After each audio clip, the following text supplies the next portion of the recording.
السلام علیکم۔ کیسے ہیں آپ سب؟ امید ہے آپ سب لوگ خیریت سے ہوں گے۔ تو آج ہم آب حیات کی ایپیسوڈ 100 سٹارٹ کریں گے۔ آپ جبرائیل کو مجھ سے بہتر سمجھتے ہیں۔ اگلا تبصرہ پہلے سے زیادہ خطرناک تھا۔ ایک دوسرے کی آنکھوں میں آنکھیں ڈالے وہ دیکھتے رہے۔ پھر کچھ دیر بعد سالار نے اس سے کہا، اور میں اسے کیوں بہتر سمجھتا ہوں؟ وہ جیسے اس کے اس الزام کی بھی وضاحت چاہتا تھا۔ کیونکہ وہ حافظ قرآن ہے، میں نہیں ہوں۔ بے حد روانی سے کہے گئے اس جملے نے سالار کو فریز کیا تھا۔ وہ واقعی پنڈورا باکس ہی کھول بیٹھا تھا، لیکن بہت غلط حوالے سے۔ وہ باغی نہیں تھا، نہ ہی بدتمیز، نہ ہی بد لحاظ، لیکن وہ جو سوچتا اور محسوس کرتا تھا وہ کہہ دیتا تھا۔ زندگی میں پہلی بار سالار کو لگا وہ سکندر عثمان تھا اور اپنے سامنے آن بیٹھا تھا، لاجواب، بے بس۔ تاریخ یقیناً اپنے آپ کو دہراتی تھی، لیکن اپنی مرضی کے وقت پر۔ تمہیں جبرائیل برا لگتا ہے؟ سالار نے بے حد مدھم آواز میں اس سے پوچھا۔ ہی از مائی اونلی برادر۔ مجھے وہ کیسے برا لگ سکتا ہے؟ لیکن مجھے آپ لوگوں کا یہ ایٹیٹیوڈ اچھا نہیں لگتا۔ حمین کو یہ شکایت کب سے ہونا شروع ہوئی تھی اس کا اندازہ سالار کو نہیں ہوا، لیکن وہ اس وقت وہاں عجیب سی کیفیت میں بیٹھا ہوا تھا۔ ایسا نہیں ہے حمین، اس نے بالآخر حمین سے کہا۔ وہ اپنے سلیپنگ سوٹ کے پاجامے کو گھٹنے سے رگڑ رہا تھا، جیسے اس میں سوراخ ہی کر دینا چاہتا ہو۔ بابا، میں آ جاؤں؟ وہ جبرائیل تھا جو دروازے پر دستک دے کر اندر داخل ہوا تھا۔ گفتگو کے عجیب مرحلے پر وہ اندر آیا تھا۔ سالار اور حمین دونوں ہی اپنی اپنی جگہ پر کچھ جذ بز ہوئے تھے۔ ہاں، آ جاؤ، سالار نے اس سے کہا۔ وہ اندر آ کر حمین کے برابر میں صوفہ پر بیٹھ گیا۔ پھر اس نے ایک نظر حمین کو دیکھا جو اس سے نظریں نہیں ملا رہا تھا۔ پھر اس نے باپ سے کہا، دادا کے پاس میں چلا جاتا ہوں پاکستان، میں زیادہ اچھے طریقے سے ان کی دیکھ بھال کر سکوں گا۔ کمرے میں عجیب خاموشی چھا گئی تھی۔ نہ سالار کچھ کہہ سکا، نہ حمین کچھ بول سکا تھا۔ ان دونوں کی آواز اتنی زیادہ اونچی نہیں تھی، لیکن جبرائیل پھر بھی یقیناً یہ گفتگو سن کر ہی آیا تھا۔ ممی اور حمین یہیں رہیں آپ کے پاس، میں اکیلے بھی ان لوگوں کو سنبھال سکتا ہوں، وہ ہمیشہ کی طرح مدھم مستحکم آواز میں کہہ رہا تھا۔ پاکستان میں ویسے بھی میڈیسن کی تعلیم کے لیے کم وقت لگتا ہے، یونیورسٹی کا سال ضائع ہونے سے بھی فرق نہیں پڑے گا۔ وہ اتنے آرام سے کہہ رہا تھا جیسے یہ کوئی مسئلہ ہی نہیں تھا۔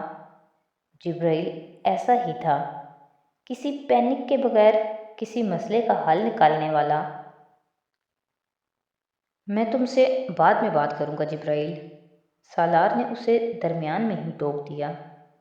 میں گھر میں سب سے بڑا ہوں بابا، میری ذمہ داری سب سے زیادہ ہے۔ حمین کو آپ یہیں رہنے دیں اور مجھے جانے دیں، اور میں یہ سب بہت خوشی سے کہہ رہا ہوں، مجھے کوئی خفگی نہیں ہے۔ جبرائیل نے سالار کے ٹوکنے کے باوجود اس سے کہا اور اٹھ کھڑا ہوا۔ اس کے کمرے سے جانے کے بعد بھی سالار اور حمین خاموش ہی بیٹھے رہے تھے۔